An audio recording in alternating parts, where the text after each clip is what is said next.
Audio Jungle.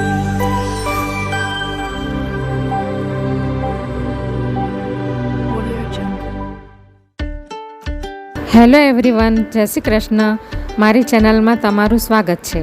આજે હું શ્રાદ્ધ સ્પેશિયલ એકદમ ઘાટો અને એકદમ ટેસ્ટથી ભરપૂર દૂધ પાકની રેસીપી શેર કરવાની છું. આ રેસીપી તમે બધા જ તહેવારોમાં બનાવીને ખાઈ શકો છો, પણ શ્રાદ્ધ વખતે ખાસ કરીને આ રેસીપી બનાવવામાં આવે છે. આ રેસીપી તમે કલાકો સુધી દૂધ ઉકાળ્યા વગર 10-15 મિનિટમાં સરળ રીતે તૈયાર કરી શકો છો. ચેનલ પર નવા હોવ તો જરૂરથી ચેનલ સબસ્ક્રાઈબ કરજો, જેથી મારા દરેક વિડીયોનું નોટિફિકેશન તમારા સુધી પહોંચશે. આજે દૂધ પાકની રેસીપી શેર કરવાની છું. તો એના માટે મેં આ ઇન્ગ્રેડિયન્ટ્સ લઈ લીધા છે. આ 500 મિલીલીટર દૂધ લીધું છે અને દૂધ એની અંદર ફૂલ ફેટ ક્રીમ જ લેવાનું છે, એટલે કે જાડું દૂધ લેવાનું છે. અને આ અડધી વાટકી જેટલા ચોખા લીધા છે અને એમાં દૂધ પાકમાં ચોખા હંમેશા ઓછા જ નાખવાના હોય છે. અને આ ડ્રાયફ્રૂટ્સ લઈ લીધા છે કટ કરીને, અને ચારોલી છે અને ખાંડ છે પ્રમાણસર, અને આ કેસર છે, અને આ 1 ચમચી જેટલો મિલ્ક પાવડર છે. આ એલચી અને જાયફળનો ક્રશ કરેલો ભૂકો છે. અને આપણે હવે બનાવવાનું ચાલુ કરીએ દૂધ પાક. તો આ કડાઈની અંદર મેં પહેલાંથી ઘીને ગ્રેજ કરી લીધું છે. આ કડાઈની અંદર ઘી લગાવવાનું એ જ કારણ છે કે આપણે અંદર દૂધ ગરમ કરીશું તો દૂધ આપણું તળિયા પર ચોંટી ન જાય, એટલા માટે. તો હવે આપણે ચાલુ કરીએ દૂધ પાક બનાવવાનું. તો સૌથી પહેલાં આપણે આ ચોખાને 2 થી 3 પાણીથી ધોઈ લઈશું અને એને ગરમ દૂધમાં પલાળી દઈશું.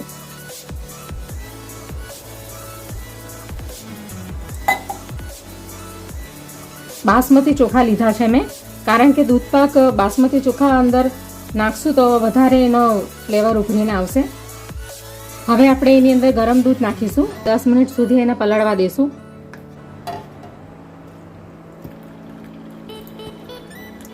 તો આ ગરમ દૂધ અંદર મેં નાખી દીધું છે. હવે એને 5 થી 7 મિનિટ સુધી એને પલાળવા દઈશું અને સાઈડ પર મૂકી દઈએ. હવે આપણે આ કેસરના તાંતણા લઈ લીધા છે, એને પણ આપણે દૂધની અંદર પલાળીશું.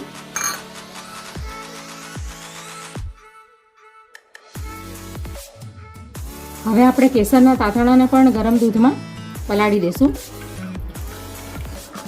આ કલર માટે અને ફ્લેવર માટે. તો ચોખા અને કેસર પલળે ત્યાં સુધી આપણે દૂધને કડાઈમાં નાખી દઈશું.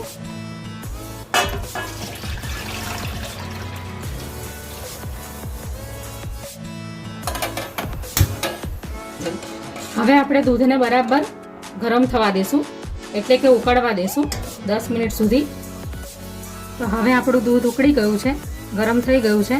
તો હવે આપણે આ પલાળેલા ચોખા અંદર એડ કરી દઈશું.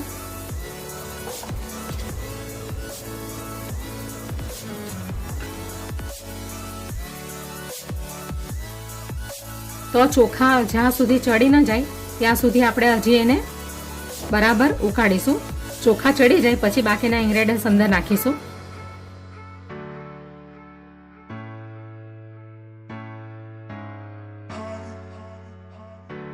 તો હવે ચોખા ચડી ગયા છે. તો હવે આપણે એની અંદર મિલ્ક પાવડર નાખી દઈશું. તો દૂધ પાકને એકદમ ઘટ બનાવવા માટે આપણે 1 ચમચી મિલ્ક પાવડરની અંદર આ થોડુંક આપણે દૂધ ઉમેરીને હલાવી લઈશું એને પહેલાં.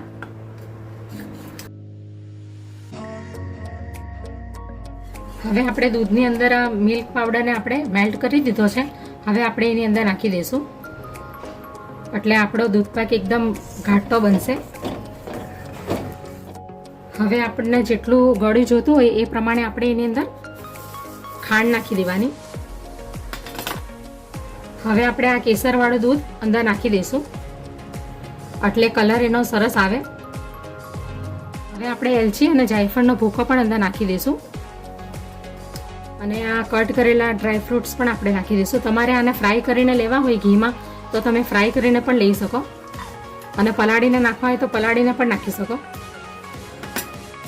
હવે આ ચારોલી, દૂધ પાકની અંદર ચારોલી તો ચોક્કસ જ નખાય છે, એટલે આ ચારોલી તો ચોક્કસથી નાખવી.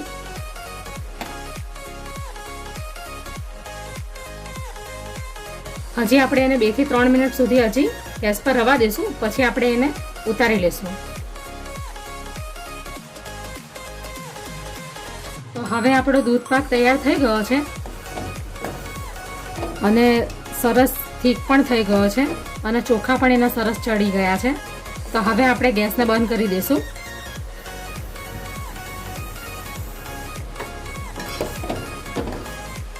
અને એને 5-7 મિનિટ સુધી એને ઠંડો થવા દઈશું. પછી આપણે એને સર્વ કરીશું, કારણ કે ઠંડો થશે એટલે વધારે થીક થશે. તો આપણો દૂધપાક તૈયાર થઈ ગયો છે. તો હવે આપણે એને બાઉલમાં કાઢી લઈએ.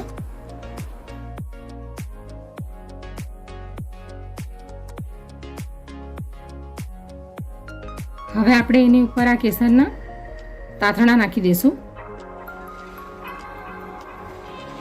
તો તૈયાર છે દૂધપાક, જેને ખાસ કરીને શ્રાદ્ધમાં બનાવવામાં આવે છે અને ઓછા સમયમાં પણ બની જાય છે.